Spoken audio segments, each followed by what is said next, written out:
Nahihiwagaan siya sa mga kilos ng kanyang mga kaibigan, kinaumagahan, dahil lalabas na siya sa hospital. Marami ang mga bilin sa kanya ng doktor bago sila lumabas ng hospital. Si Cyrene na rin na nagbayad sa bills niya sa hospital. Sa kanya na lang sila babayaran kapag okay na ang lahat at kapag malakas na siya. May pera naman siya sa bangko. Naipon niya yon habang nagtatrabaho siya dati sa Singapore. Kailangan niya ring maglabas ng pera dahil sa pang-araw-araw nilang gastusin ng kanyang baby. Libre kasi ang kuryente niya dahil nakikabit lang siya kina Sahela. Sa tubig libre naman dahil malinis ang tubig sa gripo at pinapakuluan na tubig na lang din yung iniinom niya pang araw-araw. Alam niyo, kanina pa ako nahihiwagaan sa inyong dalawa. May dapat ba akong malaman o may dapat ba kayong sabihin sa akin? Naiinis niyang tanong sa mga kaibigan. Tsaka na, sa bahay mo na lang namin sasabihin. Basta maging matatag ka sa lahat ng bagay. Kailangan mo maging malakas para kay Baby Belle, okay? Sabi ni Cyrene. True, nandito lang kami karamay mo sa kahit na ano pang napakahirap na pagsubok ng buhay mo. Hindi ka nag-iisa. Madamdamin na sabi ni Sahela. Basta naguguluhan ako sa inyo. Pinapakaba niyo ako. Pakiramdam ko may tinatago kayo sa akin. Simangot niya. Karga niya ang anak niya habang nakaupo siya sa wheelchair. Tulak naman ito ni Cyrene. At si Sahelang nagbibitbit ng gamit nilang mag-ina. Ang rental car pa din ni Cyrene ang ginagamit nila at asawa ni Sahelang nagsundo sa kanila.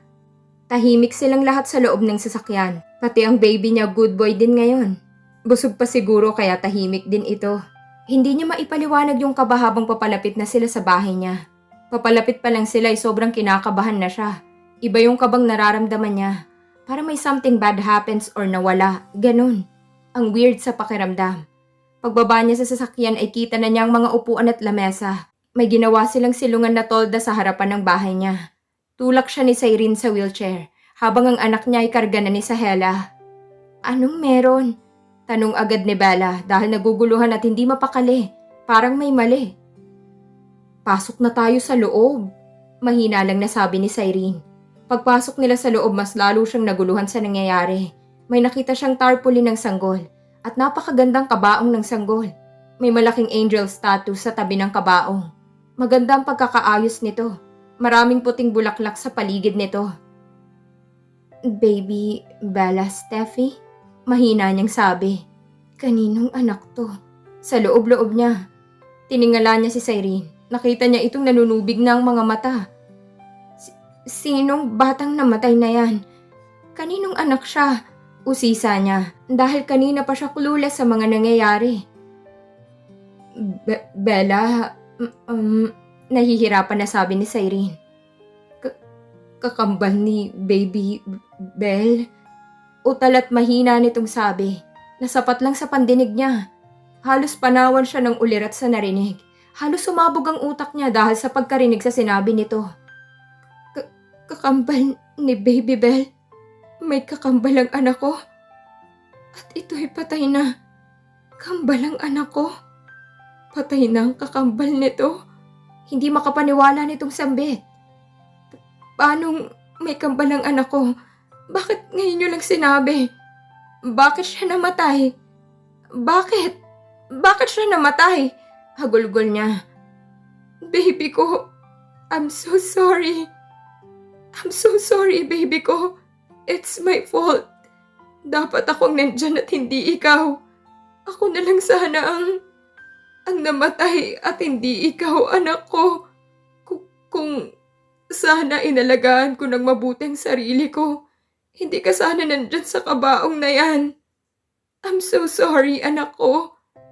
Kasalanan ko kung bakit ka namatay. Malakas siyang humagulgol na pati ang isa niyang anak ay napapasigaw na din sa pag-iyak. Bella, tahan na. Nakakasama yan sa'yo. Tubig, please. Sigaw ni Sahela. Yakap-yakap naman siya ni Cyrene. Inaalo niya ito na panay rin ang pag-iyak. Napasigaw si Cyrene nang mabuwal ito at mawala ng malay. Bella! Bella! Sigaw lang niya. Dahil kahit siya nawawalan na din siya ng sasabihin. Nasasaktan siya sa mga nangyayari kay Bella. Agad naman na tumulong ang asawa ni Sahela. Binuhat ito at pinasok sa kwarto ng dalaga. Sa last night ng anak niya, ay wala siyang ginawa kundi ang umiyak lang ng umiyak. Na pinapaalalahanan naman siya ng mga kaibigan na maging matatag para sa isang anak pa niya. Mahirap tanggapin na namatay ang isa niyang anak. dahil sa kapabayaan niya. Ang sakit-sakit. Napipilitan lang siyang kumain para may lakas at maalagaan ang isa pa niyang anak. Hindi ko nakakayanin kapag pati itong isa mapabayaan ko at baka mawala din sa akin. Kaya pipilitin niyang maging matatag para kay Baby Belle. May mga ipinakita na picture sa kanya si Cyrene. Meron pa yung 2 sanggol na nakayakap sa kanya habang wala siyang malay. Sinabi niya dito na ipaprint ang mga yon para remembrance niya kay Baby Belle. Kunento pa nito kung paano silang 3 ay nag-aagaw buhay. Na-trauma daw ito sa nasaksihan nito. Thankful siya dahil ang 2 ito, si Cyrene at si Sahela, ang lahat na nag-asikaso sa hospital at sa burol ng isa pa niyang anak. Tatanawin niya itong malaking utang na loob sa mga ito. Nung libing na ng isa niyang anak, mas pinili niya na ihiwalay ang buntod ng anak niya sa mga libingan ng mga bata. Mas pinili niyang ibaon ito sa lupa para mataniman niya ng mga bulaklak sa gilid ng puntod nito. At lagyan ng silong para kapag bibisitahin niya ito ay may sisilungan siya. Napakasakit na namatay ang isang anak niya dahil sa kapabayaan niya. Sobrang sakit dahil hindi man lang nito nasilayan ang ganda ng mundo at ma-enjoy ang mabuhay sa mundong ito. Wala man lang siyang nagawa para makasurvive ito. Ang sakit-sakit lang dahil sa akin. Nawala ang isang anak ko. Hindi kayang tanggapin ng sarili niya na namatay ang kakambal ng anak niya. Shh! Tahan na, Bella. Tama na, wag mo nang sisihin ang sarili mo sa pagkawala ng anak mong isa. Hindi siguro siya para sa'yo. Si Baby Bella, wag mo nang sisihin ang sarili mo dahil walang may gusto sa nangyari, okay? Alo ni Cyrene. Alalahanin mong may naghihintay pa sa'yo si Baby Belle. Masakit man na nangyari dahil nawala si Baby Bella. Wala na tayong magagawa pa. Hindi na siya babalik, hindi natin maibabalik na ang nakaraan. Kahit ano pang pagsisisi ang gawin mo. Intindihin mo at alagaan mo na lang ang isang anak mo pa. Sabi naman ni Sahela. Tumangulang siya. Maraming salamat talaga sa inyong 2. Hayaan niyo magpapakatatag ako at magpapalakas. Kakayanin ko to dahil na rin sa tulong at paggabay niyo. Salamat talaga sa inyong 2. Hindi ko kakayanin mag-isang lahat ng ito kung wala kayo. Salamat sa lahat. Bumuhos na naman ang masaganang luha sa kanyang mga mata. Hindi pa rin siya nauubusan ng luha. Maya't maya iiyak siya. Niyakap lang siya ng mga kaibigan niya. Mabilis lumipas ang mga araw at buwan. Napanatag na din siya dahil sa balitang ligtas na si Rafael. Pero yun lang, wala pang malay. Hindi pa alam kung kailan ito magigising. Lumalakas na din daw ito at nagre-respond na ang katawan nito. Iyon ang sabi sa kanya ni Cyrene. Para maniwala daw siya dito, ipinakiusap nito sa kanya yung kaibigan nitong nurse doon sa Singapore. Palihim na kinuhanan nito ng picture si Rafael dahil bawal yun. Pagkapasa sa picture, delete din agad nito dahil baka masisante o makulong ito doon. Dahil bawal ang pagkuha ng picture ng walang pahintulot. Paminsan-minsan inaatake siya ng anxiety at depression. Umaatake ito palagi. Namamalayan niya na lang na umiiyak na pala siya. Pabago-bagong moods niya. Minsan sa sobrang pag-iisip niya, hindi siya makatulog ng maayos. Ayaw niya din minsan alagaan ang anak niya kapag inaatake siya ng postpartum depression. Hindi niya ito pinapansin. Ayaw niya itong hawakan. Hindi ito madalas na umiyak. Parang ramdam siya nito. Kung tahimik siya, tahimik din ang anak niya. Kapag naramdaman nitong umiiyak siya, bumabalahaw din ito ng iyak. Madalas si Sahelang nag-aalaga. 2 sila ng nanay niya. Umuwi kasi saglit si Cyrene sa Manila dahil sa negosyo nito. At alam niyang marami din itong problema. Dumagdag pa siya. 1 taon nang nakalipas. Kahit ang birthday ng anak niya, Christmas, New Year at iba pang mga okasyon ay nakalimutan na niyang i-celebrate. Sa 1 taon na yon, nahirapan siya sa dinaramdam niya. Every time na dinadapuan siya ng depression, wala siyang ibang ginawa kundi ang umiyak, magmukmok sa kwarto. Masyadong emotional. Hindi kumakain at hindi nakakatulog ng maayos. Dahil na din siguro sa dami niyang iniisip, problema at pagsisisi sa buhay, takot at trauma. Idagdag pang pagkawala ng isang anak niya, pagkami sa mga magulang at kay Rafael. Halo-halo nang nasa utak niya. Ngayon dinadakdakan na naman siya ni Cyrene. Wala lang siyang imik, nakatulala lang siya sa kawalan. Nababaliw na ba ako? Sa isip-isip niya. Bella, anong gusto mong mangyari sa buhay mo, ha? Tinutulungan ka namin sa abot na makakaya namin, pero ikaw mismo sa sarili mo walang pakialam. Sinasabi ko na sa'yo noon pa na magpatingin ka na sa doktor para maagapan yung depression mo. Pero napatigil ito nang sumigaw si Bella. Ilang ulit ko bang sasabihin sa inyo na hindi ako baliw? Wala akong sakit para magpadoktor. Wala akong sakit. Galit niyang sabi. Hindi lahat na nagpapadoktor ay may sakit. Hindi lahat na nagpapatingin sa doktor ay may karamdaman sa utak. Doctor can help you to get through this. It may help to talk through your concerns with psychiatrist. Hindi nakakahiyang magpatingin sa doktor kung ang kalusugan mo nang naaapektuhan. Hindi siya umimik. Napayuko na lang siya. Ayaw mong tulungan ng sarili mo. Paano na lang ang anak mo kapag natuluyan ka na? Ayaw mong makinig sa amin. This is the best way, Bella. Please help yourself. Hindi lang ito para sa sarili mo, kundi para na rin sa anak mo. He needs you. Naiintindihan mo ba ako? Your baby needs you. Your care, your love, and everything. Malumanay na sabi ni Cyrene. I care for you too. Parang kapatid na kita at dahil ikaw na lang din ang isang kapamilya ko, ayokong mawala ka din sa akin. Naiintindihan mo ba? Mas maswerte ka pa sa akin dahil madaming nagmamahal sa'yo. Ikaw lang ang lumalayo sa kanila. Gustong-gusto ko din ang maranasan na may nagmamahal at mag-aalaga sa akin. Wala akong pamilya pero ikaw meron at may anak ka na. Mas maswerte ka pa rin sa akin. Please help yourself, Bella. Umiiyak na niyang sabi sa kaibigan. Naiintindihan niya ito dahil nagka-depression din si Sahela sa first baby nito. Yun nga lang ay may sumusuporta dito na asawa at ina. Kaya agad nitong nalabanan ng pagka-depress. Mas malala lang itong kay Bella. Kung hahayaan lang siyang ganito, baka matuluyan itong mabaliw. Wag naman po sana, Lord. Sa isip-isip niya. Sasamahan kita. Sasamahan ka namin ng baby mo. You see, even your baby is not happy with you. Nakakaramdam din ito ng kalungkutan. Dapat may mga words na sinasabi ang anak mo pero tahimik ito. Parang hindi marunong magsalita, iiyak lang kapag nararamdaman niyang umiiyak ka. Kahit ang magdede ay ayaw niya. Nagaya na siya sa'yo. Malikot na sana siya ngayon at nakakatayo na pero wala, nakahiga lang siya. At hindi gumagalaw. Anong gusto mong mangyari sa anak mo, ha? Naghahanap din niya ng kalinga sa ina niya. Gusto mo bang pati itong kaisa-isa mong anak ay mawala din? Hindi naman niya gustong sabihin yon. Pero wala na siyang ibang paraan para mapapayag ito. Kawawa naman ang anak nito. Napapabayaan na nito. Pareho na silang payat tingnan. No, hindi pwede. Hindi ko nakakayanin kapag mawala pa siya sa akin. Sabay tayo at kinargang anak niyang nakahiga lang sa crib nito. Umiiyak siyang niyakap ang anak niya. Sa isang taon na yon, bihira lang niyang kargahin ang anak niya. Sila sa helang matyagang alagaan ng anak niya.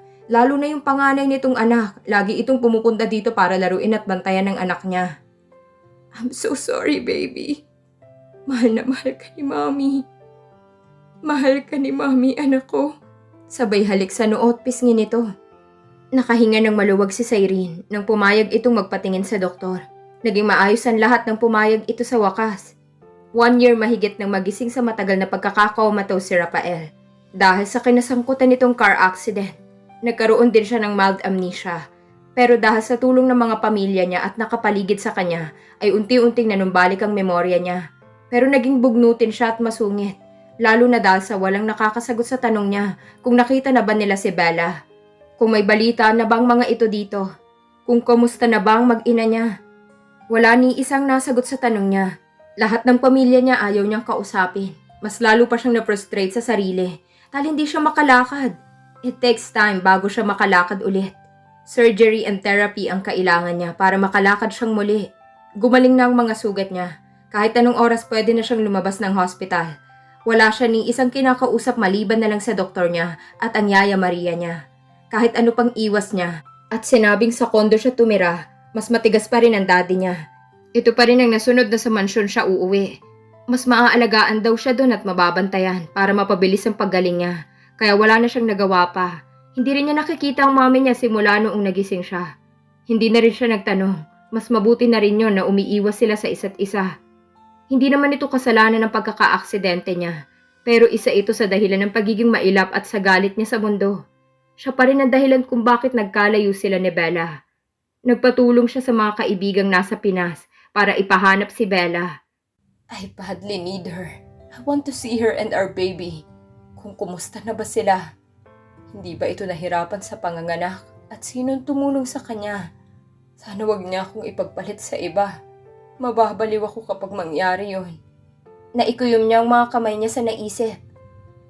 Iho, Tawag sa kanya ng kanyang ama. Hindi siya kumibo o lumingon man lang. Wala siyang ganang makipag-usap sa lahat. Don't treat your father like this, as if we're stranger. You don't know how much I'm worried about you when I found out that you had an accident. You don't know how much I'm worried to death when you are in critical condition and almost died because of the injuries you sustained on your body. Malalim itong bumuntong hininga. As a father, I'm doing everything I can do to make you better. I understand your frustrations, but if you don't want to help yourself, how can you see your girlfriend and your child if you don't want to help yourself? Inis na sabi ng ama niya. How you know that I have a child now? Agad niyang tanong sa ama.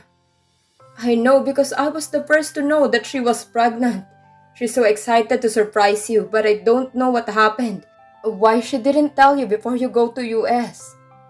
Maybe because I told her that I was leaving because there was a problem with her hacienda. I just know it when I went to their apartment, talked to her roommates, and they said she wrote a message. And she leave it in my drawer. That's when I found out she was pregnant. Malungkot niyang sabi. So what you should know, get well so you can see them soon. Lumapit ang ama niya at niyakap siya bago lumabas ng kwarto niya. My dad was right. Walang mangyayari sa akin kapag magmumukmuk ako. I should help myself. See you soon, my love. I miss you so much. Nasa puntod siya ng kambal ng anak niya ngayon. Kasama niya si Cyrene at Sahela sa cemetery. Dumaan lang sila doon para bisitahin ang anak niya dahil bukas 2 taong gulang na sila ng kambal nito. Ang bilis lang ng araw at malaki na si Belle. Panatag na rin ang kalooban niya dahil nakalabas na daw sa hospital si Rafael. Yun na lang ang last na niyang balita sa binata. Thankful pa rin siya dahil buhay at nakaligtas na ito sa kapahamakan. Palabas na sila ng cemetery nang may napansin siyang lalaki na parang nagmamasid sa kanila. Hindi niya sigurado pero parang nakatingin ito sa direksyon nila. Hindi kita ang muka dahil nakasombrero ito at sunglasses. Kinabahan siya pero dahil kailangan nilang bumili ng mga handa para sa birthday party ng anak niya, kinalma na niya muna ang sarili. Kahit pakiramdam niya nanginginig na siya sa takot. Mabuti na lang hindi napansin ng mga kaibigan niya ang panginginig niya. Nag-overthink na naman ba siya? Na baka pinamamanmanan siya ng ina ni Rafael? Pero sa kabilang banda, mabuti na rin na malaman ito na may apo na ito. Pero yun lang at patay na. Para kahit papaano makonsensya naman ito sa ginawa nito, kung may konsensya man ito. Mabuti na lang iniwan niya muna sa bahay nila sa Hela ang bata. Dahil baka pag nagkataon nakita na ng lalaking yun ang isa pa niyang anak. Pumuntong hininga siya ng malalim. Natutuwa siyang masigla na ito at masiyahin na bata. Kahit papaano lumusog na ito at nagkalaman ng katawan. Napaka-cute na bata. Nagiging bibo at malaki na din ito. Marami na ding alam na salita. Papa ang unang salita na lumabas sa bibig nito. Dahil na din siguro sa madalas sila sa bahay nila sa Hela at naririnig ang salitang papa sa mga kalaro nito. At para na din sa kanya, need niya nang makakausap araw-araw. Dahil hindi palagi nandito si Cyrene. Kailangan niya din na tumayo sa sarili niyang mga paa para matuto din sa lahat ng bagay. Huwag lang yung palaging nakaasa sa mga kaibigan. Ayaw rin kunin ni Cyrene ang bayad niya nung mga nagastos nito sa hospital at burol ng baby Bella. Madalas nitong sabihin sa kanya na gagamitin niya na lang daw yung pera sa pang-araw-araw na pangangailangan nila ni Baby Belle. Aminado siyang kaunti na lang ang pera niya sa bangko. Kailangan na din niyang magtrabaho para may gastusin sila ng anak niya. Magpapatulong na lang siya sa kaibigan ni Sahela dito na nagtatrabaho sa hotel and beach resort. Feb's Hotel ang sabi nito sa kanya na pangalan ng pinagtatrabahuhan nito noon. Magtanong na lang daw siya kay Sahela mamaya. Araw na ng kaarawan ng anak niya. Lahat ng handa gastos lahat ni Cyrene. Ayaw nitong maglabas siya ng pera. Ito na daw ang bahala sa lahat. Even the children's party ay inorganize na mga kaibigan niya. May mga palaro at papremyo pa. May mascot pa na nirentahan ni Cyrene para kay Baby Belle. Mga cartoon characters na palaging pinanonood dito sa TV. Si Barney, Tom, and Jerry. Si SpongeBob and Doraemon. Tuwang-tuwa ito sa mga mascot na nakikita nito. Niyakap pa nito ito isa-isa. Wala naman tigil sa pag-video at pagkuha ng picture si Cyrene. Sa gilid lang siya nakamasid sa mga batang masayang-masaya sa mga palaro ng mga kaibigan niya. Mami! Mami ko! Sigaw ng anak niya at patakbong lumapit sa kanya. Napangiti siya sa kabibuhan nito. Malambing at very energetic. Kaya gustong-gusto ni Cyrene na nilalaro. Yes, baby love ko. Ang gwapo naman ng anak ko. Masaya bang birthday boy namin, ha? Malambing niyang sabi sa anak. Sabay marahan na hinaplos ang ulo nito. Yes po, mami. Ganda po yun. Tsaka yun po. Yun pa. Madami lahat po. Turo nito sa mga mascot. Sabay palakpak pa nito sa mga kamay. Masaya na din sister ko sa heaven. Diba, mami? Inosente nitong sabi. Ngumiti lang siya at tumango. Pero deep inside, andun pa rin yung kirot at sakit sa pagkawala ng anak niyang isa. Pinilit na lang niyang maging masaya sa anak niya ngayon. Natawa siya sa itsura nito na parang kinikilig pa. Pinantayan niya ito at niyakap sabay halik sa pisngi nito. Yumakap din ito sa kanya at hinalikan siya sa labi. Napahagik-hik pa ito sa ginawa. Napahagik-hik na din siya dahil nakakahawa ang kasiyahan nito. I love you, anak ko. Masaya niyang sabi. Ayaw niya magpakita ng kalungkutan dito. Dahil magagaya na naman nito. I love you, mami ko. Bibo din nitong sabi, sabay halik na naman sa labi niya. Natawa siya dahil bulol pa ito sa ibang birds.